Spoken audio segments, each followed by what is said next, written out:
Pernahkah kalian merasa, saat lampu dipadamkan dan keheningan malam mulai merayap, ada sesuatu yang sedang mengawasi dari titik yang paling tidak terjangkau oleh mata?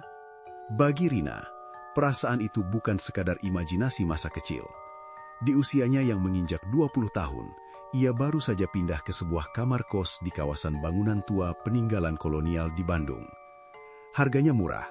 Terlalu murah untuk ukuran kamar seluas itu dengan lantai tegel bermotif kuno yang masih terjaga. Namun, ada satu hal yang sejak awal mengusik batinnya. Sebuah dipan kayu jati besar yang sangat berat, dengan celah gelap di bawahnya yang seolah-olah menelan cahaya. Malam pertama, Rina hanya merasakan hawa dingin yang tidak wajar. Bandung memang dingin, tapi ini berbeda. Dinginnya seperti menyusup dari sela-sela lantai tegel, berpusat tepat di bawah tempat tidurnya. Saat ia mencoba memejamkan mata, suara itu terdengar untuk pertama kalinya. Srek, srek. Suara seperti kuku panjang yang digoreskan pelan ke kayu. Rina mematung.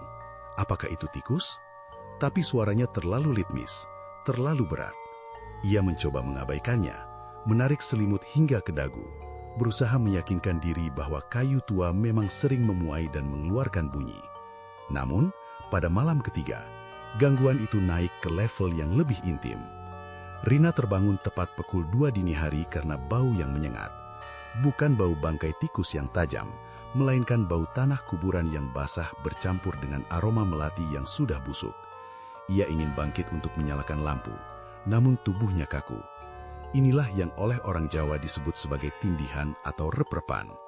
Dalam kondisi setengah sadar, matanya hanya bisa melirik ke arah pinggiran kasur. Di sana, di celah antara lantai dan dipan kayu, ia melihat sesuatu yang membuat jantungnya seolah berhenti berdetak. Sepasang tangan dengan kulit pucat keabu-abuan, jemarinya kurus panjang dengan kuku-kuku hitam yang melengkung, perlahan-lahan mencengkeram pinggiran dipan. Makhluk itu tidak langsung keluar. Ia hanya diam di sana, seolah sedang mengukur jarak. Rina bisa mendengar napasnya, berat, serak, dan berbau amis. Pertanyaan retoris muncul di benaknya. Jika aku berteriak sekarang, apakah ada yang akan mendengar di bangunan setua ini? Ataukah makhluk ini sudah menutup seluruh ruang dengan energi negatifnya?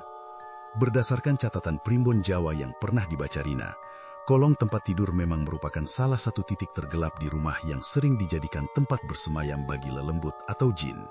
Mereka menyukai energi manusia yang sedang terlelap, terutama jika pemilik kamar sering membiarkan tempat tidurnya berantakan. Rina teringat pesan neneknya, jangan pernah meninggalkan bekas badan di kasur tanpa dibersihkan, karena itu mengundang mereka untuk ikut berbaring.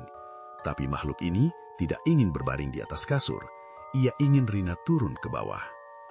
Keesokan harinya, dengan sisa keberanian yang ada, Rina mencoba menggeser dipan itu. Ia ingin membersihkannya, atau setidaknya memastikan tidak ada apa-apa di sana. Namun, dipan itu seolah terpaku ke lantai.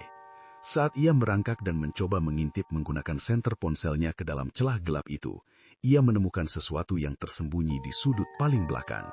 Sebuah bungkusan kain kafan kecil yang sudah kusam, terikat dengan benang hitam, dan di sekelilingnya terdapat taburan kembang 7 rupa yang sudah mengering hitam. Itu adalah sesajen yang sengaja ditinggalkan. Seseorang telah mengundang makhluk itu ke sini, menjadikannya penjaga atau mungkin pemangsa. Ketakutan Rina memuncak saat ia menyadari bahwa bungkusan itu berisi potongan rambut manusia.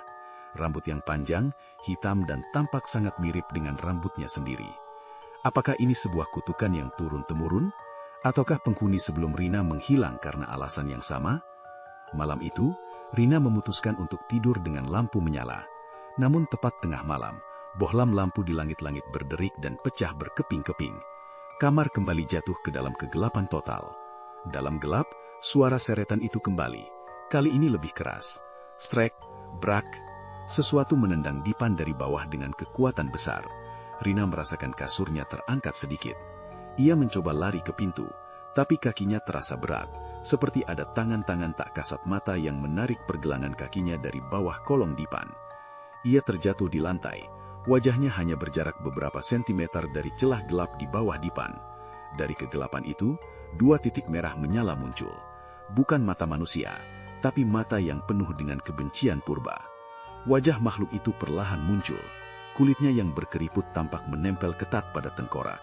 Mulutnya menganga tanpa gigi, mengeluarkan cairan hitam yang berbau busuk. Makhluk itu berbisik, suaranya seperti gesekan amplas. "Temani aku, di bawah sini dingin." Rina meronta, kuku-kukunya mencakar lantai tegal hingga berdarah. Namun tarikan dari bawah dipan itu terlalu kuat. Tubuhnya mulai terseret masuk ke dalam celah sempit yang secara logika tidak mungkin bisa memuat tubuh manusia. Namun, di dunia mereka, logika tidak berlaku.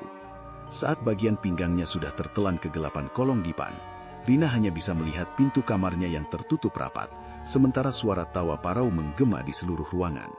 Hingga pagi tiba, kamar kos nomor 13 itu tampak tenang. Ibu kos yang datang untuk menagih uang sewa hanya menemukan kamar yang rapi. Tidak ada tanda-tanda Rina. Pakaiannya masih di lemari, ponselnya terletak di atas kasur. Hanya satu yang aneh. Dipan kayu jati itu tampak sedikit lebih tinggi dari sebelumnya, dan jika seseorang cukup berani untuk mengintip ke celah gelap di bawahnya, mereka mungkin akan melihat sepasang mata baru yang sedang menunggu mangsa berikutnya. Apakah kalian yakin, malam ini, tidak ada yang sedang menunggu di bawah tempat tidur kalian? Ikuti terus cerita lainnya, hanya di Mistik Nusa.